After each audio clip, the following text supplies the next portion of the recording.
This is a special edition of Inside Automotive with Jim Fitzpatrick for the NADA update on CBT News. There are several factors shaping the retail automotive industry today, from really fluctuating interest rates to changing consumer preferences. Today we're joined by Patrick Manzi, who is the chief economist for NADA, to tell us more about what the industry is seeing, some of the challenges, and what he's predicting for the future. So thank you so much, Patrick, for joining us once again on the show.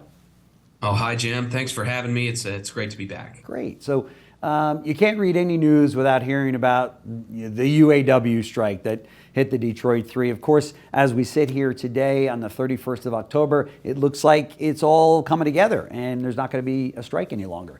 Talk to us about that. Yeah. We've got 3 tentative agreements out there. Let's hope that they're all ratified and we can move on, get back to work. I think all told, the industry is probably going to lose about 200,000 units of production.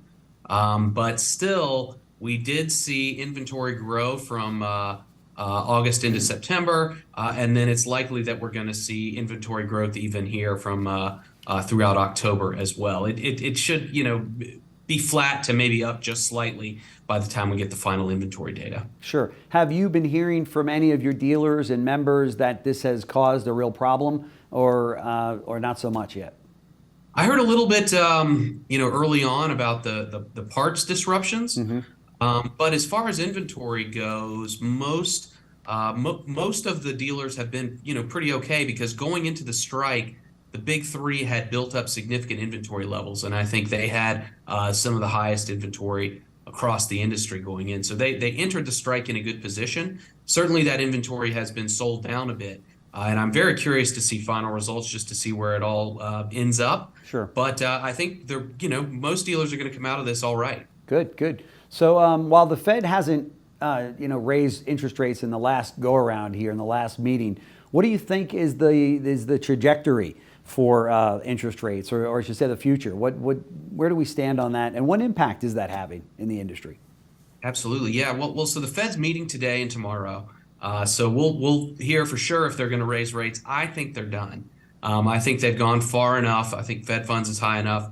And so I don't think we're going to see any action from the Fed for the rest of this year, and probably throughout at least the first half of next year. I'm not expecting them to make any moves on rates until maybe Q3 of next year at the earliest.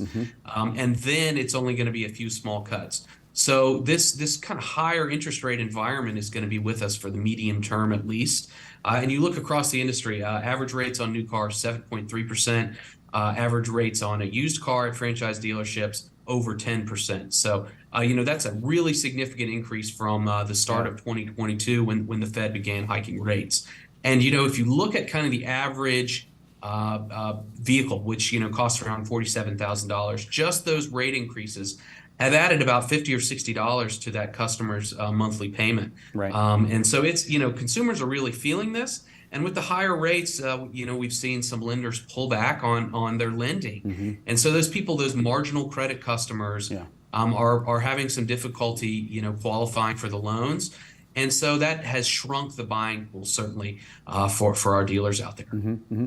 However, the dealers that I'm talking to around the country are still saying sales are pretty strong. I mean, I spoke to the president of Longo Toyota yesterday. He said, I'm lucky to have a 10-day supply of vehicles right now, which is 425 cars. That's a big volume dealership if that's a 10-day supply, right? But he said, I wish I had a 30-day supply. He goes, that's how many customers we've got. That's where the demand is. What's your take on that? The fact that even with all of this, the higher interest rates and such, and the business is still going strong. Well, there's still pent-up demand out there, even this late into the recovery from the pandemic. Yeah. And so people, when you look at new car buyers, they're typically higher income households, so a lot of them are less susceptible to the interest rate increases. That's not to say there aren't people who've been pushed out of the market, or have to wait maybe until rates come down. But, we've seen people who have the means shift to cash. We're seeing a larger percentage of all cash deals. Yeah. Whereas a few years ago, even if you could afford to pay cash, you would take the very low rate. Right. So if you can avoid the high interest rates, you're going to do that. And sales are shaping up to be very strong in October.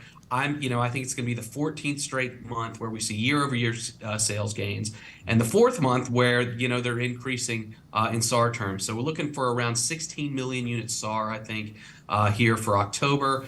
And in general, I do think that we're going to see some impact to retail and fleet sales, as a result of the strike. So we could have had an even better month. But let's just be thankful that sales are still performing as well as they are, given all the challenges out there across the economy. Yeah, there's not a dealer out there that is going to complain with 16 million SAR at this point in time. Absolutely.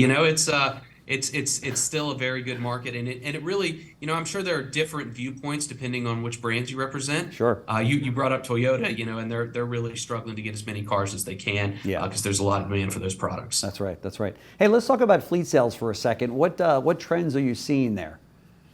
So the first half of the year, we were seeing really strong fleet sales. In roughly 19 to 20% of new vehicle sales each month were going into fleet, and that's back to its pre-pandemic average. Before then, in any given year was about 18 to 20% of all new vehicle sales were fleet sales. So, those fleet buyers have been hungry for inventory. Yeah. They've really been, buying. They've been buying in the used market for a couple of years now, and so finally they're getting an opportunity to replenish those inventories. After the end of Q2, we did see a bit of a dip.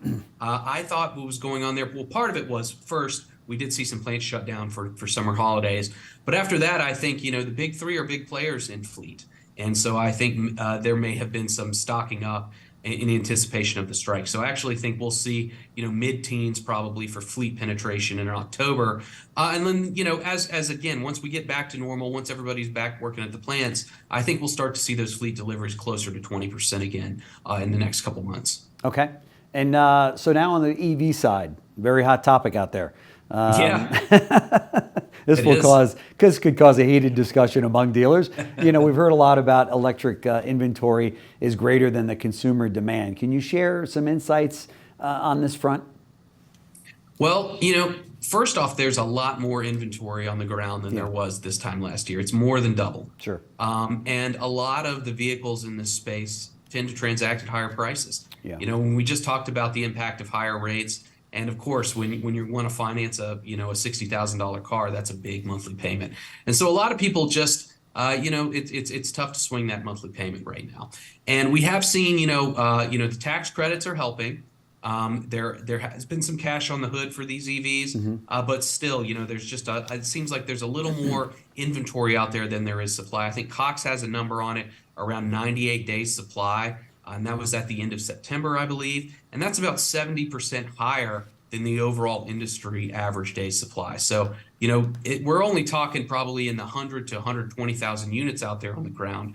But, we're still seeing the infrastructure for these BEVs getting built out. And so it's going to take a little bit of time, I think, before customers are really willing to go out there and put their money on one, because they're still a little uncertain. Yeah, it's interesting to see, too, that you've got Ford and GM that are kind of pumping the brakes now and going, whoa, wait a minute, maybe we won't invest that much, in the next year in EVs. And we're recalibrating that, right, based on the lack of demand for some of these cars in certain markets.